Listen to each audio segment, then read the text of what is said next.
What is going on, guys? We're starting to get some Firestorm information beginning to leak out with the first introduction video on how to play Firestorm. These are those videos you see pop up on different game modes that give you a brief introduction to what the game is all about. So because Firestorm is another game mode, it gets one of these introductions as well. To kick the video off, the narrator lets us know in Firestorm we'll have to fight for our lives in solo, duos, or with a squad. So thank you, DICE. This is a huge thing in my opinion, something I have to take a second to appreciate before we get into any more of this video on what DICE did for us, because honestly was not sure if they were going to do this, considering squad gameplay is a core pillar to the Battlefield franchise in at least EA DICE's eyes, but for the community and there being a lot of solo players out there, this is a really big deal in my opinion, and makes it to compete more with the newer Battle Royale modes like Apex Legends that lack a solo mode for complicated reasons.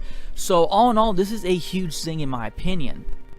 The narrator then goes on to tell us that we will be dropping into a vast open world, and vast is definitely a pretty solid description, as from the map it appears like the first circle doesn't even surround the whole map. Now that doesn't necessarily mean it's a super big map, but for other reasons that are in the later part of this video, I think would give us reason that this is probably a larger map than a map like Fortnite or Apex Legends. I don't know if it's going to be as big as PUBG, but it's pretty interesting to think, if I'm interpreting this brief image correctly, that the first circle at the start of every game will rotate around different parts of this vast map, making some parts unplayable the moment you jump in. We do see snow on the map, but it only takes up about half of it, as there's quite a substantial amount of non-snowy playing field.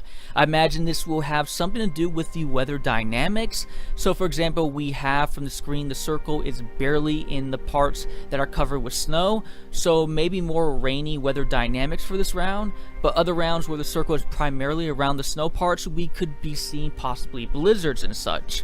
We get a brief clip when the narrator says to pick the landing spots carefully, and we end up seeing a train. Now if we have a tractor that we can drive, please DICE, make the train drivable as well. I really do think having all these vehicles readily available for us to drive would be pretty epic on the battlefield, especially coming just out of Battlefield 1, where one of our behemoths was a train we could drive. You know, it doesn't necessarily have to be, you know, a train that has all this, you know, powerful artillery on it, but it can be just drivable in itself and be able to get you to point A to point B and make it a more secure way of doing that. I think that will definitely be a pretty big hit. We're told that when we jump in, urban areas are rich in loot, but we need to be careful because they are also full of danger. If that danger is just about other enemy players landing in those high loot areas, or for some other reason we don't quite know yet, but we do get our first look at the loot on the ground that the video will go into more detail about in a little bit. But we see the classic weapons on the ground like this shotgun, and we see its ammo type and some health bandages that you can pick up. There are objectives and saves that are scattered throughout the map that give you access to reinforcements, rare loot, and epic vehicles. So reinforcements will be seen, which will be pretty interesting considering how extreme some of these reinforcements are, like the V1 rocket. So we'll have to see how those play out. But before we can even get into how the reinforcements will impact the battlefield, we see the video cut right to a helicopter. Let us know how vehicles can change the tides of an engagement. So helicopters are confirmed, and another reason why I think we could be seeing a fairly large map here. We also have a clip of two players on a boat with a machine gun attached to it, and then we see probably the most controversial part of this video, tanks. Now the narrator did let us know that we'll have to complete some form of objective to get these vehicles, and he does let us know that this vehicle can be countered with certain types of gadgets, but time will tell just how powerful and rare these tanks will be on the battlefield. But to be honest, when it comes to tanks in Firestorm, if they're anything like the tanks in multiplayer, I don't see them being that big of a deal. It gets more interesting if you're playing solo, because if you have one extra teammate, you can pretty much easily take out a tank pretty easily if you're well equipped. It's only when you're going solo against a tank, it's when things get a bit tricky. So again, we'll have to see how tanks actually affect the actual playing field. We're then shown there are 3 tiers of rarity for weapons: common, rare, and epic. We're told that common weapons are a good start, but epic weapons have advantages with scopes, extended magazines, and reduced recoil. If these are gadgets that we can pick up only to equip to these type of rare and epic guns, or if they are pre-equipped already, I'm not quite sure. I'm thinking though that they are already pre-equipped to the weapon just by the looks of the video, and how we really don't see things like scopes and magazines on the ground to loot from. We're told each class has its own ammo type, and of course we can only hold a certain amount, which introduces the backpacks that we can find on the map to help expand our inventory, where we can carry more weapons, gadgets, and armor. Something that isn't elaborated on too much in this video, but I'm guessing we'll probably see helmets and body armor as 2 separate items of armor that we can pick up. We also told there are no class specific benefits, so if you are down, you can still be revived by any of your allies, and it isn't limited to maybe only like a medic class. Would also make sense for DICE to downplay the class roles, because you could have the support class dropping ammo all the time for your teammates, making scavenging basically pointless to having to find more ammo. So all in all, I think it's a good call for DICE to downplay the class roles a little bit.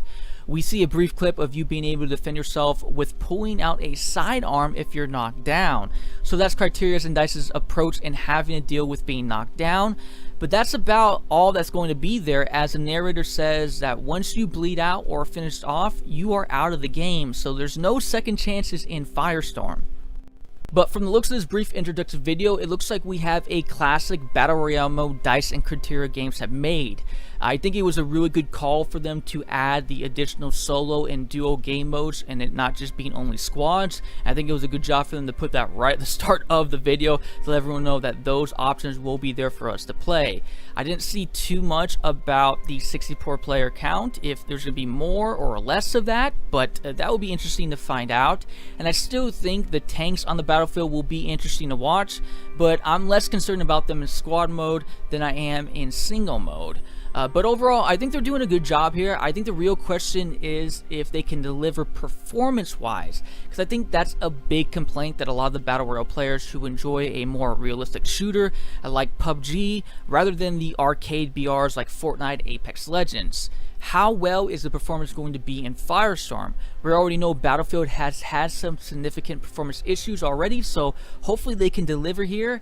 We've seen a lot of quality of life patches recently, but if they can deliver, I think they're making a pretty solid game here. I still think there is a market for more of those realistic shooters, and as much as we're getting already probably there to an oversaturated field of the BR mode, it would be nice to see a AAA studio really deliver with good performance features and having that realistic type of aesthetic that seems to be kind of really missing in these whole Battle Royale genres.